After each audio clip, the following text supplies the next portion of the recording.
Sebuah jembatan dibangun dari kedua sisi. Saya menemukannya tidak selaras ketika saya sampai di tengah. Apa yang bisa saya lakukan? Di kota batu misterius di pantai selatan Kroasia. Hal memalukan ini benar-benar terjadi. Kota ini dibangun di kaki tebing gunung yang tinggi. Ada sungai di sebelahnya. Transportasi yang tidak nyaman ke dunia luar. Awalnya saya ingin membangun jembatan balok baja untuk menghubungkan tebing di kedua ujungnya. Pekerja mulai bekerja di kedua ujung jembatan pada saat yang sama. Setelah bekerja keras untuk sampai ke tengah. Tapi saya menemukan bahwa kedua sisinya tidak selaras, satu sisi tinggi dan sisi lainnya rendah.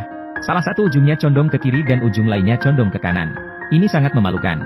Dari kejauhan, tampak seperti dua tangan yang tidak saling bersentuhan. Kami ingin bersama tapi kami hanya berjarak sedikit. Apa yang bisa saya lakukan? Kita tidak bisa hanya membangun dua jembatan. Anggarannya tidak cukup.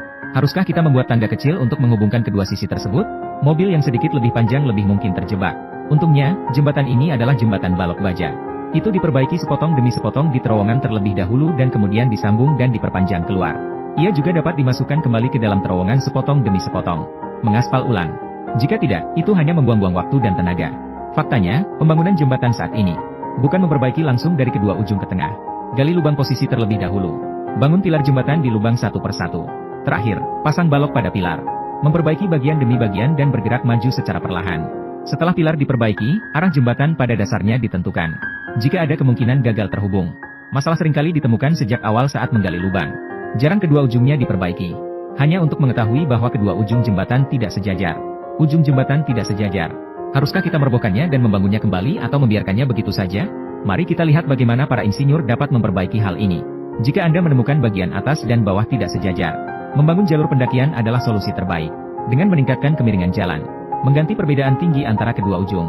Mari hubungkan kedua ujung yang tidak sejajar. Atau Anda dapat memilih untuk membangun kurva melingkar di tengahnya. Memanjat di tempat dengan cara berputar. Jika terjadi ketidakselarasan pada arah horizontal, cara paling sederhana adalah dengan memperlebar dek jembatan. Transisi. Hubungkan dek jembatan yang tidak sejajar. Tentu saja, jika kesalahannya sangat besar sehingga sulit untuk diperbaiki. Pembongkaran dan pembangunan kembali tidak dapat dihindari.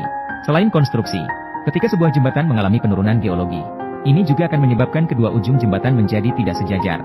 Umumnya, para insinyur akan memilih untuk menaikkan batas bawah. Jika penurunannya dalam jarak 10 hingga 20 cm, Anda dapat menambahkan bantalan penahan beban atau menambah ketebalan perkerasan beton.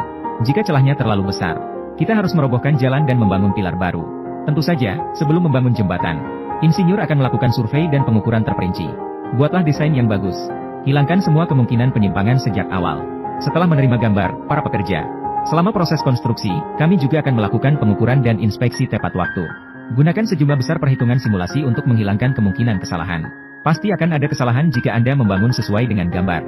Tapi pada dasarnya tetap dalam jarak beberapa